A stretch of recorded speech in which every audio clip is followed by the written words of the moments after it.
नमस्कार छात्रों, BSc third year की क्लास में आपका स्वागत। मैं Prem Singh Chauhan, associate professor in zoology at Seth Rangalal Kothari government PG college Rajsamand, आपके समक्ष प्रस्तुत कर रहा हूँ मेथड्स ऑफ स्टडिंग बिहेवियर, व्यवहार अध्ययन की विधियाँ। In previous 2 chapter we have also discussed about the methods of studying behavior. There are 2 main types of studying behavior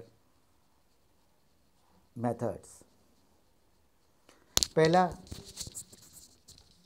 मस्तिष्क कार्य और दूसरा इन वाइल्ड और in natural habitat.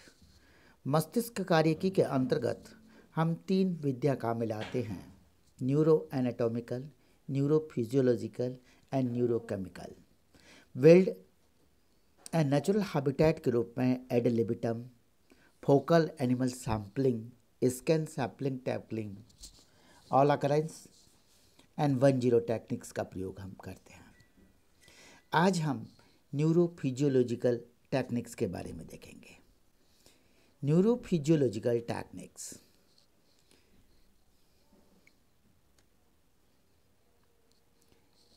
Neurophysiological techniques के बारे में अध्ययन करने से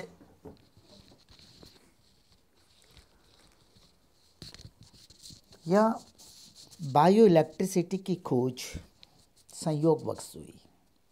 इटली के वैज्ञानिक गैल्वनी ने 1786 में मेंढकों की टांग अपनी बालकनी की रेलिंग पर टांगी और देखा कि जैसे ही टांगें धातु की बाड़ से टकराती है तो वे फड़फड़ा जाती हैं।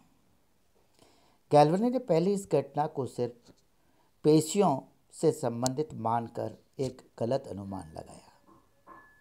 वर्ष 1793 में गैल्वनी ने खोज लिया कि धड़कन या स्फुरण तंत्रिका और पेशी समूह में बिना धातु के भी होता है। तंत्रिका और पेशियां स्वयं विद्युत उत्पन्न करती है। इस खोज से विद्युत कार्यकी की नींव पड़ी। इसे हम इलेक्ट्रोफिजियोलॉजी कहते हैं।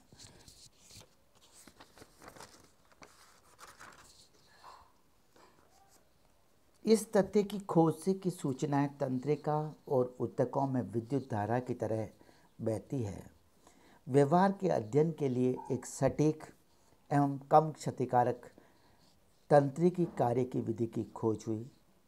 इस विधि के 2 तरीके हैं। पहला तरीका है व्यवहार प्रदर्शित करने हेतु जंतु के मस्तिष्क की विद्युत गतिविधियों का अंकन या रिकॉर्डिंग की जाए, रिकॉर्डिंग ऑफ इलेक्ट्रिकल मूवमेंट्स। और दूसरा तरीका है stimulate the brain from the behaviour, मस्तिष्क को उद्दीप्त करना या व्यवहार को उकसाना। ये दूसरा तरीका है। अब जर्मनी और फ्रांस के युद्ध 1870 और 71 की बात है। इस दौरान एडवर्ड्स हिटजिग ने एक बेहोश घायल व्यक्ति के मस्तिष्क को खोला और उसे उद्दीप्त किया, जिसके परिणाम स्वरूप उस सैनिक ने आंखें हिलाई। इससे पहले प्रेस और हेटवेट्स ने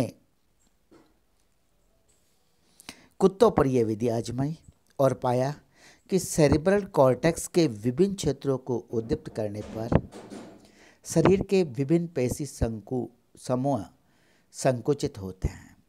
फिर नाम आता है डेविड फैरियर का। 1773 में ऐसा ही इन्होंने बंदरों पर किया।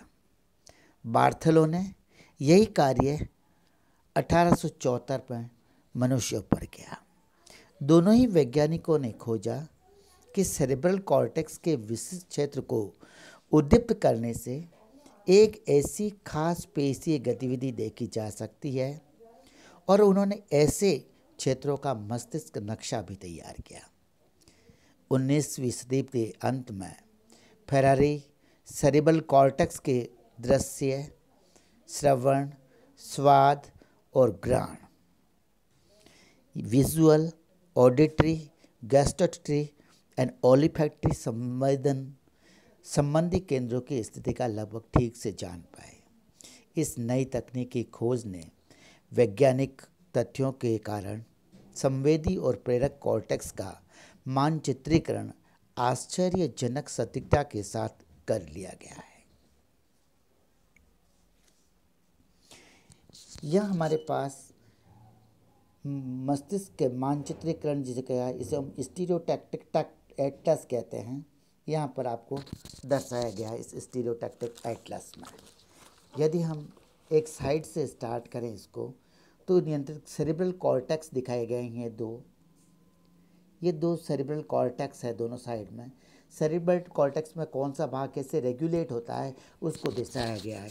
इधर viscera, pharynx, tongue, teeth gums, chin, lower lip, upper lip, face, nose, eye, thumb, index, middle, ring,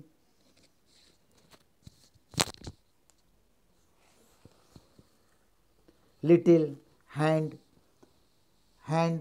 wrist और रिस्ट के बाद में forearm, elbow, arm,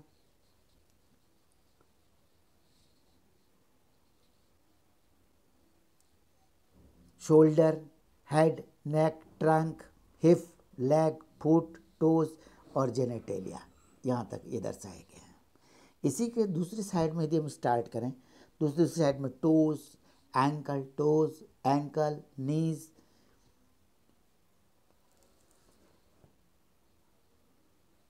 hip, trunk, shoulder, elbow, wrist, head, little, ring, middle, index, thumb, neck और neck के बाद में है face, lips,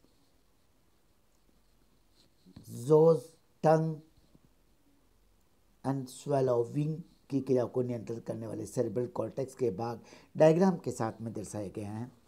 ये शरीर के विभिन्न भाग जो कॉर्टेक्स के किस भाग के द्वारा नियंत्रित होते हैं उसको दर्शाया गया है।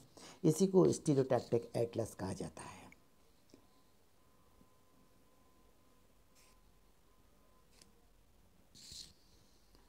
अब बात आती है कि इलेक्ट्रोड्स जो होते हैं, इलेक्ट्रोड्स को रोपित कर सक्रिय तंत्रिकाओं का इलेक्ट्रिक पोटेंशियल रिकॉर्ड करना। इस गतिविधि में अत्यंत सुग्राह्य उपकरणों से आवर्धित करना, खोजना व नापना तकनीक के रूप में संभव हो पाया है। 19वीं शताब्दी के प्रारंभ में ही वैज्ञानिक जानते थे कि तंत्रिका उद्दीपक विद्युत उद्दीपन के प्रति प्रतिक्रिया दर्शाते हैं और इसी समय व्यवहार को कृत्रिम रूप से उकसाने के लिए तंत्रिका कॉर्टी की विधियाँ भी काम में आने लगी। मस्तिष्क की संरचनाओं व व्यवहार का अंतर संबंध जानने हेतु मस्तिष्क का विद्युत उद्दीपन प्रयोग सर्वप्रथम बिल्लियों पर R.W. हैस ने 1931 में किया। इन्होंने कैट्स के मस्तिष्क में इलेक्ट्रोड्स को रोपित करके इसका अध्ययन किया। इस तकनीक में जंतु को बेहोश कर दिया जाता है, सिर की त्वचा काटी जाती है और विशेष प्रकार के ड्रिलों के माध्यम से कपाल का एक छोटा सा भाग काटा जाता है। फिर मस्तिष्क के ऊपर पाए जाने वाले आवरण ड्यूरामेटर को हटाया जाता है।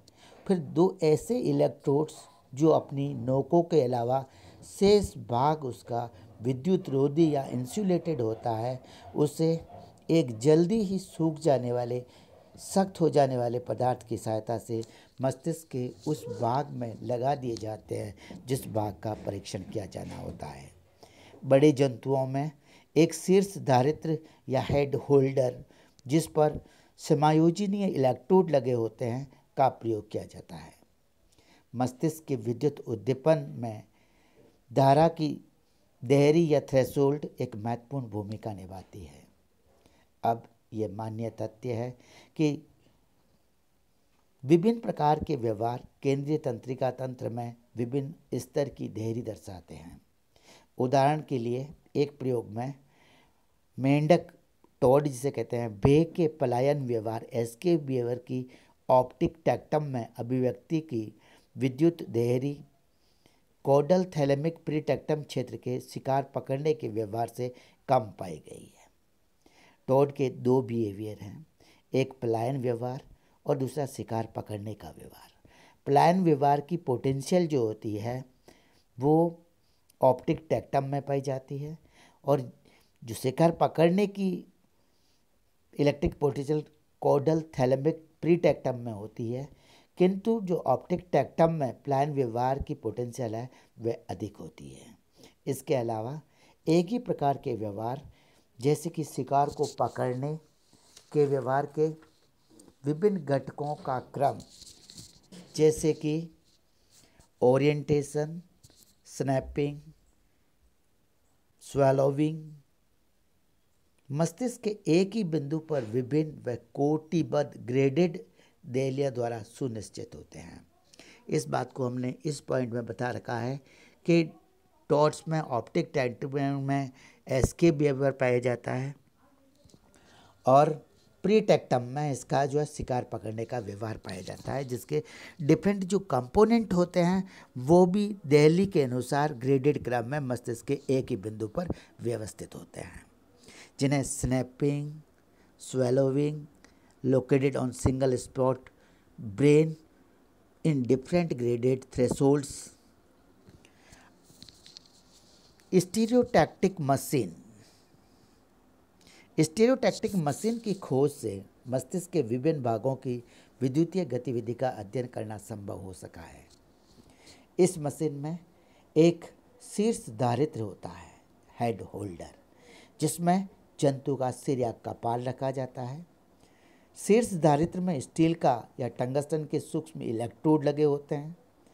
फिर स्टीरियोटैक्टिक एटलस मस्तिष्क मानचित्रों की सहायता से ये इलेक्ट्रोड मस्तिष्क के विशिष्ट भागों में धंसा दिए जाते हैं तथा इनके किनारे या नोकों की ठीक स्थिति एक्स किरण चित्रों से पक्की कर ली जाती है। सारे प्रयोग के दौरान जंतु को किसी भी प्रकार का दर्द नहीं हो, क्योंकि मस्तिष्क में कोई भी पीड़ा संवेदी ग्राही नहीं होते हैं, पेन रिसेप्टर मस्तिष्क में नहीं होते हैं तथा कपाल पर किए जाने वाले छोटे छोटे घाव जो होते हैं वो शीघ्र ही भर जाते हैं।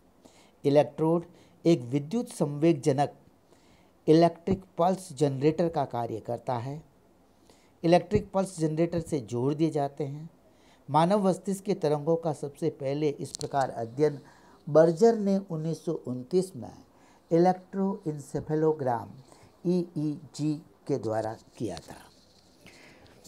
विद्युत मस्तिष्क लेख या इलेक्ट्रोइंसेफेलोग्राम नाम इसको दिया गया। आज मस्तिष्क उद्दीपन प्रयोगों के परिणाम अनेक कशेरुकी जंतुओं, प्रमुखतः पक्षी, स्तनी और अनेक अकशेरुकियों विशेषकर कीट, केकड़े और क्रेफिश के लिए उपलब्ध है। हैस के स्विट्जरलैंड में बिल्लियों पर किए गए कार्य से 1930 में तीव्र परिवर्तन आया। उनके शोध पर इस शोध कार्य के लिए उन्हें 1945 में नोबेल पुरस्कार से नवाजा गया। ये चित्र स्टीरियोटैक्टिक मसल्स का है, जिसमें हेड को होल्ड करके दो इलेक्ट्रोड्स इसमें डाले गए। ये हेड होल्डर हैं, दो इलेक्ट्रोड्स में डाल करके इसकी विद्युत इम्पल्स का जो है पता लगाया जाता है। ये sequence of the pulse waves भी यहाँ दर्शाए गए हैं। इम्पल्स इंटरवल और इम्पल्स इंटरवल के बाद में वापस pulse pulse pulse impulse interval के माध्यम से इस एम्पलीट्यूड को दर्शाया गया है। एक तरीके में मस्तिष्क सामान्य संवेगों को अंकित किया जाता है, फिर उसका व्यवहार से संबंध ढूंढा जाता है। मस्तिष्क से मूलतः 4 प्रकार की तरंगें उत्पन्न होती है। मस्तिष्क से उत्पन्न होने वाली इन 4 प्रकार की तरंगों को alpha waves, beta waves, theta waves और डेल्टा वेव्स कहा जाता है। अल्फ़ा वेव्स जो होती हैं ये उस समय निकलती है जब मस्तिष्क रिलैक्स स्थिति में होता है, अनऑक्यूपाइड ब्रेन होता है, खाली ब्रेन होता है। तो ये किरणें अल्फ़ा वेव्स पैराइटल और ऑसिपिटल रीजन से निकलती है। बीटा वेव्स जब मस्तिष्क कुछ मानसिक कार्य कर रहा होता है तब निकलती है और सेंसरी सिग्नल्स के समय निकलती है। रोजाना जब हम चेतन अवस्था में होते हैं तब फ्रंटल लोब से बीटा वेव्स निकलती है। थीटा वेव्स इमोशंस या टेंशन के समय में निकलती है, या हालुसिनेशन की जो इनिशियल स्टेप्स होती है उस समय, नींद आने की उस समय में, और क्रिएटिविटी जब कर रहे होते हैं तो टेम्पोरल और ओसिपिटल रीजन से थीटा वेव्स निकलती है। डेल्टा वेव्स अंतिम वेव्स है जो गहरी निद्रा के समय निकलती है। इन चारों ही प्रकार की वेव्स का हम आगे और इनका पोटेंशियल भी दिखा रखा है। वोल्टेज, फ्रिक्वेंसी एंड वेव्स यहाँ दिखाया गया है कि जो पहली वाली वेव्स हैं, थोड़ा जूम कर लेता हूँ डायग्राम को।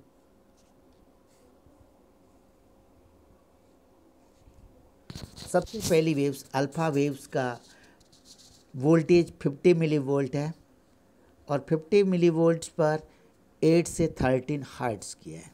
Beta waves more than 50 milli volts 14 to 13 hertz. Theta wave 50 milli volts पर 4 to 7 हर्ट्ज़ और delta waves 100 to 200 milli volts पर और मोर देन 3.5 होती है। इनकी एक्टिविटीज़ भी दिखा रखी है। सामान्यतः जागरूकता की स्थिति में बीटा वेव्स निकलती है 14 to 30 हर्ट्ज़ पर और इसका प्रारूप इस प्रकार होता है। जब अल्फ़ा वेव्स निकलेगी 18 to 13 स्थिति में, जब रेस्टिंग स्थिति में होगा तो ये इस प्रकार से होंगी।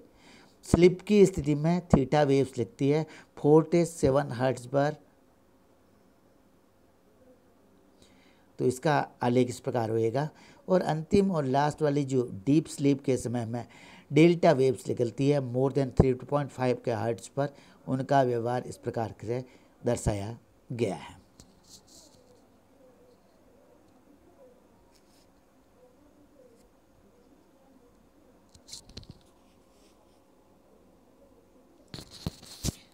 सुविधा के लिए मैंने जो ह्यूमन का ईसीजी होता है उसके जो कर्व्स हैं उन कर्व्स को या नामों से दर्शाए गए हैं, वो भी मैं आपके समक्ष प्रस्तुत कर रहा हूँ। इसको हम कहते हैं PQRT complex and T। P के बाद में PR इंटरवल है, PR इंटरवल के बाद में QRS का कर्व है लंबा वाला, जिससे पहले PR सेगमेंट है और PQR और S के पश्चात ST सेगमेंट है और लास्ट में QT इंटरवल्स और T है। ये इलेक्ट्रोइंसेफेलोग्राम्स को इस तरह से स्टडी किया जाता है। लेकिन हम बिहेवियर के स्टिमुलेशन की बात करते हैं, इलेक्ट्रिकल स्टिमुलेशन के माध्यम से। अध्ययन का ये दूसरा और विशिष्ट तरीका मस्तिष्क में इलेक्ट्रॉनों के दशा देने के फलस्वरूप उससे उत्पन्न होने वाले व्यवहार प्रक्रमों का अध्ययन करने का है।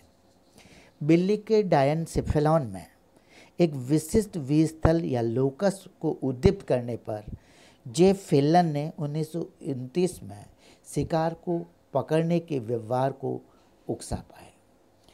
पहला नाम हमारे पास है जे फेलन 1929। इन्होंने क्या करा, बिल्ली के मस्तिष्क में डायसेफेलॉन का विशिष्ट लोकेशन पर उद्दीप्त करा और इस स्टिमुलेशन के पश्चात प्रे कैचिंग बिहेवियर को उकसाया बिल्लियों में। इसके बाद दूसरा नाम हमारे पास आता है ए जुकेरमैन का, जिन्होंने 1965 में कबूतर के मस्तिष्क में उड़ने, फ्लिंग और कोर्सिंग बिहेवियर को उकसाया। तीसरा नाम है हमारे पास ई वॉन होल्स्ट एंड वॉन सेंटफॉल 1960 में। इन्होंने स्लीप बिहेवियर, सोने के व्यवहार को उकसाया। टीडी डेलियस 1958 ने दो डिफरेंट एरियाज जो मोटर कॉर्टेक्स और मीडियन थैलेमस में पाए जाते हैं, दो भिन्न भिन्न व्यवहार को उद्दीप्त करने के लिए आवश्यक होते हैं। यह चूहों में इसका अध्ययन किया गया। होलस्ट और सेंट पॉल ने एक प्रयोग करके देखा कि यदि चूजे के डायलनसेफेलॉन में इलेक्ट्रोड निरूपित कर उसे उद्दीप्त किया जाए तो चूजा एक बिल्ली जो खिलौने की बिल्ली थी उस पर विरुद्ध लड़ाई की मुद्रा दर्शाता है, उसे धमकाता है, उस पर हमला करता है। यदि स्टिमुलस को बंद कर दिया जाए तो चूजा ये सारी गतिविधियां बंद कर देता है। यदि उद्दीपन को जारी रखा जाए तो अंत में वह भाग छूटता है। फ्लिंग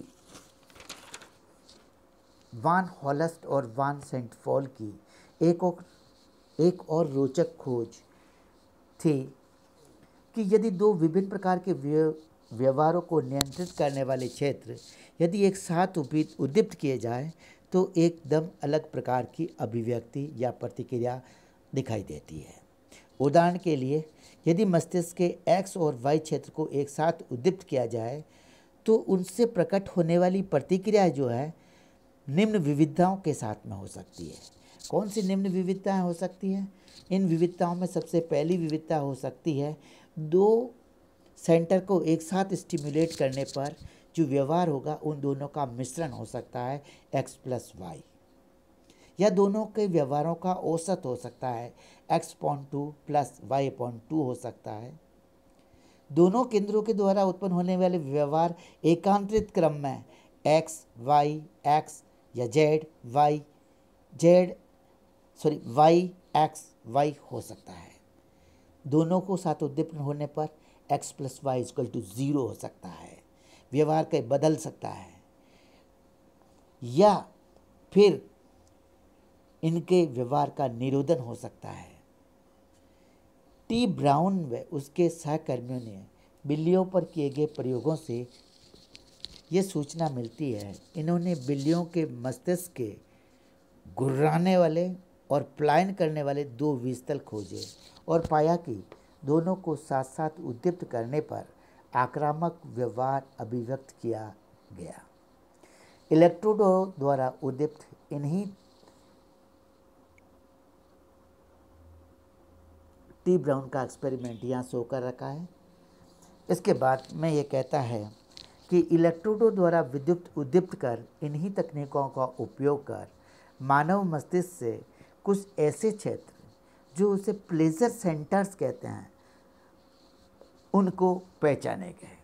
सी सैम जैकबसन्स 1967 ने पाया कि चिकित्सालय के प्रयोग में उन्होंने रोगी को उद्दीपन से अनेक बार आनंदित महसूस करवाया। कुछ ऐसे ही लैंगिक आनंद बताए गए जो कुछ इसे अधिक सूखाभास की स्थिति को बताया गया। दुर्भाग्यवश हताश या अवसाद का उपचार इस प्रकार मस्तिष्क को उद्दीपन करने से हमारे प्रयास फलीभूत नहीं हो सके, क्योंकि कुछ अवांछित बुरे प्रभावों जैसे लत पड़ जाना या भय का बना रहना होता है। इसलिए परंतु इस तकनीक के प्रयोग के द्वारा बीमारी को नियंत्रित किया जा सकता है। अमेरिका में एक बालक रे को बचपन से ही मिर्गी के दौरे पड़ते थे। इन दौरों के समय वह हिंसक, अतार्किक और यहाँ तक कि हत्या करने तक उतारू हो जाता था। दवाइयों से उसका उपचार किया गया पर वह किसी भी काम नहीं आया। बाद में रे ने मस्तिष्क से शल्य क्रिया के माध्यम से एक छोटा सा इलेक्ट्रोड लगाकर एक उद्दीपन यंत्र से इसको जोड़ दिया जिसे वह अपने साथ ले जा सकता है। इस यंत्र में एक नियंत्रण स्विच था।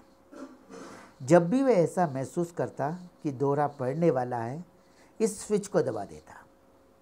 इस चिकित्सा के बाद रे को कभी भी बुरा दौरा नहीं पड़ा। वह हिंसक व्यवहार से छुटकारा मिल गया। सिर्फ एक ऐसा बटन दबाकर वह उस मस्तिष्क में मिर्गी के दौरे को निरोधित करने में सफल हो पाया, जो कि विद्युत संवेग भेज देता स्विच के माध्यम से। यद्यपि सूक्ष्म इलेक्ट्रोडों की सहायता से एक कोशिका को भी अंकन करना भी संभव है, परंतु फिर भी तंत्रिका कार्य की तकनीक में विशिष्ट क्षेत्र को उद्दीप्त कर सकने में कठिनाई आती है। उदाहरण के लिए चूहे के हाइपोथैलेमस में एक बिंदु को उद्दीप्त करने पर अनशन और पायन दोनों प्रकार के व्यवहार को व्यक्त किया गया। पहले तो ऐसा प्रतीत हुआ कि दोनों व्यवहार एक से तंत्रिका जाल से नियंत्रित होते होंगे, परंतु बाद में ज्ञात हुआ कि अनशन व पायन व्यवहार दो भिन्न व परस्पर स्वतंत्र तंत्रिका परिपथों से नियंत्रित होते हैं, जो एक दूसरे के बहुत पास अवस्थित होते हैं। इसलिए उद्दीपन धारा दोनों परिपथों को एक साथ सक्रिय कर देती है। फिशर ने 1964 में केमिकल स्टिमुलस के द्वारा उन्हीं परिपथों को सक्रिय करती है जिसके लिए कोई खास रासायनिक उद्दीपन ही विशिष्ट होता है।